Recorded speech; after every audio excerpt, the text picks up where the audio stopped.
Hello. നമ്മളൊരു train യാത്ര ചെയ്യുമ്പോൾ ആ ട്രെയിനിലെ സഹയാത്രികരെടുത്ത് നമുക്ക് എപ്പോഴെങ്കിലും ഒരു മത്സര ബുദ്ധി തോന്നാറുണ്ടോ? അവരോട് നിന്നെക്കാളും വലുതാണ് ഞാൻ എന്തെങ്ങനെ കാണിക്കണമെന്നും അവരുടെ അടുത്ത് ദേഷ്യവും അങ്ങനെ എന്തെങ്കിലും നമുക്ക് അവരോട് തോന്നാറുണ്ടോ? തോന്നാൻ സാധ്യതയില്ല അല്ലേ? കാരണം നമുക്കറിയാം ഇവരൊക്കെ ഏതൊക്കെ സ്റ്റോപ്പിൽ നിന്ന് വരുന്നു, ഏതൊക്കെ സ്റ്റോപ്പിൽ ഇറങ്ങി പോകേണ്ടവരാണ്. അപ്പോൾ അതുകൊണ്ട് അവരുടെ അടുത്ത് പ്രത്യേകിച്ച് മത്സരിച്ച് ഞാൻ വലിയവനെന്ന് കാണിക്കേണ്ട ആവശ്യമില്ല എന്ന് നമുക്ക് എല്ലാവർക്കും അറിയാം. അതുകൊണ്ട് തന്നെ പൊതുവേ നമുക്ക് ആർക്കും അങ്ങനെ ഒരു മത്സരം തോന്നാറില്ല. പക്ഷേ നമ്മുടെ ജീവിതം എന്നതും ഇതുപോലെ ഒരു യാത്രയാണ് എന്നുള്ളത് പലപ്പോഴും നമ്മൾ മറന്നുപോകും.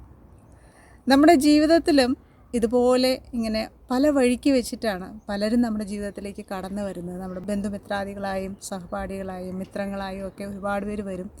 ജീവിതത്തിൻ്റെ ഏതെങ്കിലും ഒരു ഘട്ടത്തിൽ വെച്ചിട്ട് അവർ പല വഴിക്ക് പിരിഞ്ഞു പോകും.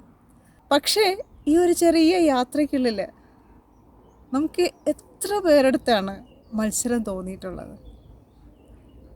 എന്തുമാത്രം തവണയാണ് നമ്മൾ മറ്റുള്ളവരുടെ അടുത്ത് പിണങ്ങിയിട്ടുള്ളതും മറ്റുള്ളവരോടുള്ള ദേഷ്യവും അസൂയയും കുശുമ്പും ഒക്കെ മനസ്സിൽ കൊണ്ട് നടക്കുന്നതും. അപ്പോൾ അടുത്ത തവണ ആരോടെങ്കിലും ഇതുപോലെ ഒരു മത്സരബുദ്ധി തോന്നുമ്പോഴത്തേക്ക് പെട്ടെന്ന് ആലോചിക്കേണ്ട ഒരു കാര്യം എന്ന് പറയുന്നത്, ജീവിതം എന്ന് പറയുന്നതും ഒരു യാത്ര തന്നെയാണ്. അതും വളരെ ഷോർട്ടായിട്ടുള്ളൊരു യാത്രയാണ്. ഈ യാത്രയ്ക്കിടയിൽ മത്സരിച്ച് സമയം കളയാൻ നമുക്കില്ല.